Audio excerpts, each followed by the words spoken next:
आर्थिक पाहणी अहवाल आज प्रकाशित करण्यात आलेला आहे, सभागृहासमोर मांडण्यात आलेला आहे आणि महाराष्ट्राचा जो क्रमांक आहे दरडोई उत्पन्नात तो आता 6व्या क्रमांकावर नेऊन ठेवण्यात आलेला आहे। म्हणजे आपल्यापेक्षा कर्नाटक, हरियाणा, तामिळनाडू आणि गुजरात ही राज्य ही आपल्या पुढे गेलेली आहेत आणि महाराष्ट्राचा दरडोई उत्पन्नात 6वा नंबर आलेला आहे।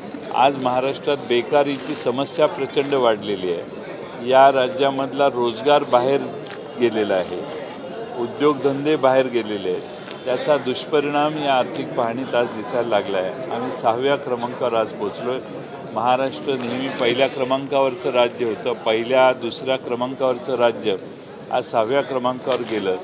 महाराष्ट्र सरकार चालवणाऱ्यांना या आकडेवारीतून महाराष्ट्राची अधोगती त्यांच्या काळात किती झाली हे त्यांना कळलं असेल असं मला वाटतंय।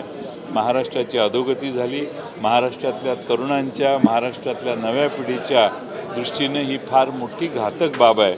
आज या महाराष्ट्राची विकासवाढीचा वेग हा देशाच्या विकासवाढीपेक्षा काकणभर सरस पाहिजे होता, पण तसं दिसत नाही। आता सरासरी जो देशाचा वेग आहे, सर्व राज्यांचा मिळून जो देशाचा वेग आहे त्याच कॅटेगरीत आम्ही जाऊन बसलेलो आहोत आणि म्हणून महाराष्ट्राची अधोगती झाली।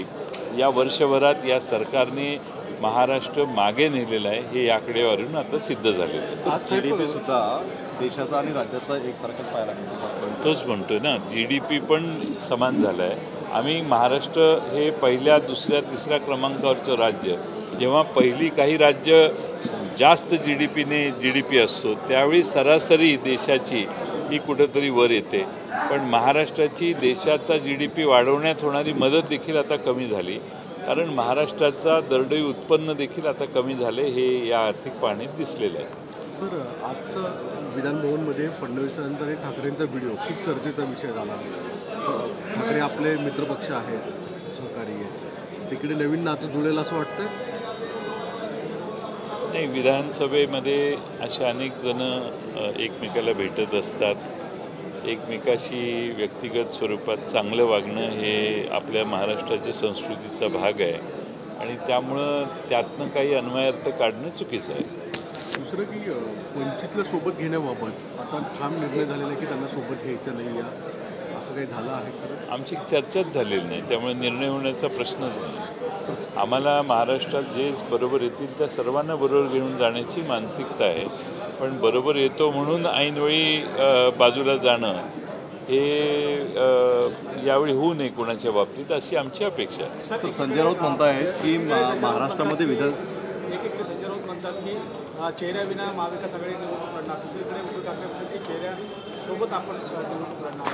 नेमकं कॉन्ट्रोवर्सी त्या दोन्ही एकाच पक्षामध्ये पाहायला मिळतं, महाविकास आघाडी। आम्ही महाविकास आघाडीचे सगळे एकत्रित बसू, त्यावेळी त्याची चर्चा करू। आम्ही 25 तारखेला बसणार होतो, दुर्दैवाने काँग्रेस पक्षाची दिल्लीत मिटिंग असल्यामुळे दुर्दैवाने ती मिटिंग पुढे गेली, त्यामुळे लवकरच त्या बाबतीत सगळ्या गोष्टी होतील।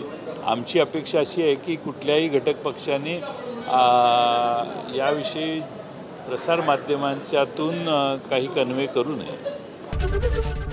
एबीपी माझा, उघडा डोळे बघा नीट।